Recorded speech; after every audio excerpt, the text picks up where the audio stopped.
Hello guys, तो जैसे कि हम कल कैंटीन गए थे, लेकिन कल कैंटीन बंद थी इसलिए हमें वापस आना पड़ा था, तो आज हम फिर से चले गए। वैसे हमारा जाने का मन तो नहीं था क्योंकि हमारा आज व्रत था और सामान भी ख़त्म हो गया था। तो मम्मी ने बोला नहीं जाओगे तो सारा कैंटीन का सामान ख़त्म हो जाएगा, इसलिए हम कैंटीन आ गए। और लिटरली गाइस वहाँ जाते ही हमारी नीयत इतनी ज़्यादा ख़राब हो गई।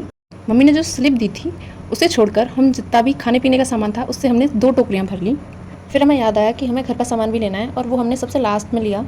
आगे जाके फिर मुझे अपनी फेवरेट कचौड़ी दिखी और गाइस यू कांट बिलीव, मैंने उसकी 4 पैकेट ली सिर्फ अपने लिए और सोचा किसी से शेयर नहीं करूँगी, शिवानी से भी नहीं। और हमने बिस्किट्स लिए जो मेरे भाई को बहुत ज़्यादा पसंद है। फिर हम रिफाइनरी और ऑयल सेक्शन में घुस गए और शिवानी और मैंने सोचा थोड़ा सा फ्लेक्स मार लेते हैं। हम डंबल्स की तरह उसे यूज़ करने लगे। फिर हमने बहुत सारी कन्फ्यूजन के बाद ये वाला चूज़ किया और अपनी दोनों बकेट्स लेकर पिंग कराने के लिए काउंटर पर पहुँच गए। जैसे ही उन्होंने मुझे ATM पिन डालने को बोला, मैंने गलत पिन डाल दिया था और मुझे घर कॉल करके वापस से पूछना पड़ा। और क्रॉस चेकिंग होने के बाद हमने कुछ चॉकलेट्स भी ऐड करवाए और हमने सारा सामान दोनों बैगों में रखा और फिर बिल देखा, जिससे हमें बहुत बड़ा शौक लगा। हम अपनी फरारी लेते हुए घर जाने को तैयार हो गए।